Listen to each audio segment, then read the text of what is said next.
윤석열 구속 취소, 참을 수 없는 불쾌함. 조수진 정치와 법. 대환장 파티입니다. 12.3 이후 많은 시민들이 윤석열 구속을 위해 힘을 합쳐 싸웠습니다. 남태령에서 한남동 대통령 공관 앞에서 무자비하게 추웠던 밤에 내란범을 체포하라 밤샘 집회를 이어가던 시민들을 보호해 준 것은 서로의 온기와 얇은 은박담요밖에 없었습니다. 그 담요 위로 곧 눈이 쌓였습니다. 수사기관들은 달랐습니다. 기관의 안위를 위해 행동했습니다. 공수처는 안일했던 공관 1차 진입에서 무기력하게 되돌아 나오며 불상사를 최소화하려 후퇴했다고 했습니다. 공문 한 장으로 체포 집행을 일임에 넘기려 했고 경찰은 법률적 논란이 있다고 반발하며 받기를 거절했습니다. 공조 없이 공수처에 수사를 넘겨받은 검찰은 구속기간 연장이 당연히 될 것이라 생각하다 법원이 거절하자 아슬아슬한 늑장 기소를 했습니다. 법원은 논란을 그대로 두고 재판을 진행하는 경우 상급심에서 파기 사유가 될 수 있다며 구속을 취소해버렸습니다. 대환장 파티가 아닐 수 없습니다. 윤석열은 정치행위와 노동쟁의 금지, 언론 출판 통제, 국회 해산, 선관위 서버 침탈 범죄를 계획해 착수했지만 3개월이 넘도록 제대로 된 조사 한 번 받지 않았고 마치 군림하는 존재처럼 유유히 공관으로 돌아가 경호를 받기 시작했습니다. 시민들이 이룬 성취가 패스트리처럼 겹겹이 이어진 공무원들의 무능하고 무책임한 대응으로 참담하게 무너진 것입니다. 특히 담당 재판부의 구속 취소 이유를 담은 보도자료를 보고 말로 다 할 수 없는 불쾌함을 느낍니다. 인권을 껍데기 삼아 사실은 공수처 수사권을 정조준하고 있다고 보이기 때문입니다. 이럴 거면 재판부는 구속 취소 심리에서 자신들의 의도를 드러내고 공수처 수사권, 즉 영장 청구권에 대해 더 진지하게 심리하고 질문했어야 합니다. 그러지 않고 예상치 못한 결정을 내는 재판부를 법원 공식 용어로는 심리미진의 위법이 있다라고 하고 변호사들은 벙커가 뒤통수 때린다고 합니다. 법원의 윤석열 2025초 기욱 119 사건 재판부 설명자료 보도자료는 두 가지 이야기를 하고 있습니다. 하나는 구속기간 계산법이고 다른 하나는 공수처의 수사권 아닙니다. 누군가를 구금하고 수사를 할 경우에는 수사한다는 핑계로 장시간 불법 구금하는 것을 막기 위해서 수사기관은 반드시 열흘 안에 증거 수집을 마치고 법원에 기소를 해야 하고 그 안에 수사를 다 못 끝내면 풀어주고 불구속 수사로 전환해야 합니다. 이때 만약 그 열흘 중간에 피의자가 자신의 구금을 풀어달라는 재판을 신청하게 되면 그 기간은 열흘 기간에서 빼주게 됩니다. 수사기관 탓에 시간이 가는 것이 아니기 때문입니다. 이번 결정에서 구속실질심사 기간을 열흘에서 어떻게 빼나 계산을 할 때 검찰은 일수로 계산해서 2일을 뺐고 법원은 33시간 7분 시간으로 계산했습니다. 그 결과 10시간의 차이가 생겼고 열흘에서 10시간이 지나 기소했다고 보고 법원에서는 영장이 무효가 되었으니 풀어주라며 구속 취소를 했습니다. 그동안 법원 판례에서는 볼 수 없었던 새로운 해석입니다. 법원은 보도자료에서 말합니다. 구속기간을 날로 계산하여 온 종류의 산정 방식이 타당한지 여부. 판단, 위 구속기간은 날이 아닌 실제 시간으로 계산하는 것이 타당함. 이유, 헌법과 형사소송법이 정한 신체의 자유, 불구속 수사의 원칙 등에 비추어 볼 때 문헌대로 피의자에게 유리하도록 엄격하게 해석하는 것이 타당함. 피의자 인권이 중요하다는 이야기입니다. 인권적 해석론으로서 100번 맞는 말입니다. 평소였으면 박수를 치며 환영했을 겁니다. 그런데 왜 이렇게 불쾌한 것일까요? 누군가는 말합니다. 그 유명한 미란다 원칙의 주인공 미란다도 사실은 악독한 사람이었다고요. 내란범에게는 인권 판결하지 말라는 소리냐고요. 1960년대 미국에서 변호인 선임권과 묵비권을 고지받지 못하고 자백을 해버린 미란다 덕분에 그런 자백 증거는 무효가 되는 미란다 원칙이 확립되었습니다.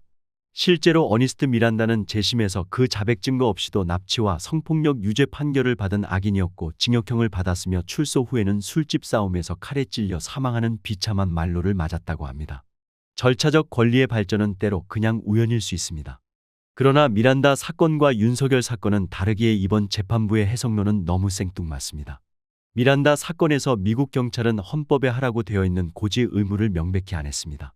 그러나 윤석열 사건에서 검찰은 오히려 확립된 법원의 관행대로 기소했습니다. 게으를 수는 있으나 위법이 있다고 보기 어렵습니다. 그런데 갑자기 전혀 새로운 해석론으로 이걸 엎어버린 겁니다. 사법 소극주의를 펴온 법원에서 이런 과감한 해석론은 찾아보기 힘든 일입니다. 재판부는 하필 내란죄를 범하고 극우 세력을 급부상시켜 사회 대혼란을 가져온 권력자에게 이 파격적인 인권적 해석론의 이로 수혜를 주었습니다. 그 결과 이번 결정에 대해 반대하고 구속 처벌을 요구하는 사람들의 말은 오히려 반인권적 주장이 되었습니다. 평생 감옥에서 나올 수 없을 사형과 무기징역형이 예정된 내란죄 범인을 구속 취소해서 풀어주는 대단한 일을 해버렸는데 욕도 별로 먹지 않았고 피고인 인권을 위했다는 명분도 챙겼습니다. 윤석열이 구속된 것은 증거인멸을 계속했기 때문이기도 합니다. 이런 구속 사유는 과연 모두 다 소멸되었는지에 대한 실질 판단도 쏙 빼놓았습니다. 이것이 불쾌감의 원인입니다. 재판부 보도자료가 주는 더 큰 불쾌감은 사실 다른 데 있습니다. 공수처가 영장 청구권이 있었느냐라는 지금 우리 사회를 흔들고 있는 주요 쟁점에 대해서는 정작 냄새만 피우고 명확한 판단을 하지 않고 피해갔기 때문입니다. 더 큰 혼란이 우리 앞에 있게 되었습니다. 재판부의 의도는 무엇일까요? 보도자료 한 번 인권적 구금기간 해석론은 판사 본인 재량권 내의 권한을 행사했다는 확실한 근거를 확보하기 위한 방패일 뿐이고 내심의 의사는 보도자료 두 번에 있다고 생각합니다. 설령위와 같이 구속기간이 만료되지 않은 상태에서 공소가 제기되지 않은 것이라 하더라도 구속 취소의 사유가 인정된다고 판단됨으로 시작되어 공수처법상 수사처의 수사범위에 내란죄는 포함되지 않는다는 윤측 변호인 주장을 들면서 이 점에 대해 법령에 명확한 규정이 없고 아직 대법원 판단도 없기에 수사 과정의 적법성에 대한 의문을 해소하는 것이 바람직하다는 부분입니다. 윤석열 내란죄 1심 재판을 담당하고 있는 재판부가 가진 공수처의 내란죄 수사권에 대한 해석을 엿볼 수 있습니다. 수사권이 없다는 판단을 하고 있는 것으로 보입니다. 공수처가 생긴 지 5년, 지금처럼 여러 수사 주체가 다 나서야 하는 큰 규모 사건은 처음입니다. 수사권 규정 해석이 필요한 것은 맞습니다. 그러나 그런 이유라면 이렇게 흘리듯 지나갈 일이 아니지 않습니까? 구속 취소 심리를 할 때 그 쟁점에 대한 재판부의 명확한 의문을 제기하고 치열하게 검찰과 변호인을 토론시키고 판사의 판단 근거를 분명하게 결정문에 적었어야 합니다. 그래야 국민들이 납득합니다. 그렇게 하지 않다가 이렇게 온 국민의 뒤통수를 칩니까? 절차적 적법성에 대한 재판은 중요합니다. 나라의 운명이 갈릴 뻔한 내란죄의 죄질을 밝혀 처벌하고 우리나라에서 다시는 누구도 그런 죄를 저지를 엄두를 낼 수 없게 단죄하는 실질에 대한 재판은 더욱 중요합니다. 대통령이 내란죄를 일으켰기에 그 수하에 있는 수사기관들을 일괄 통제할 구심점이 부재합니다.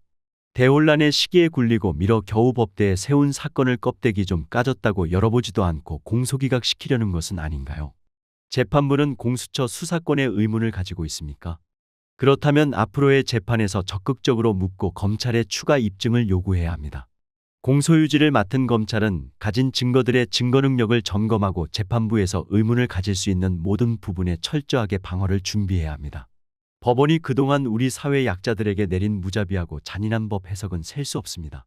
유독 권력자 윤석열에 대해 재판부는 그동안 약자와 노동자에 대해서는 볼 수 없던 세심함을 첫 번째로 적용하면서 정작 꼭 해야 할 일은 안 했습니다. 이번 구속 취소 결정에서 보여준 모습이 앞으로의 내란죄 재판에서도 이어진다면 사회정의와 질서를 유지하는 판사가 아니라 단순 법기술자라는 비난을 피할 수 없을 것입니다. 그런 일이 없길 바랍니다.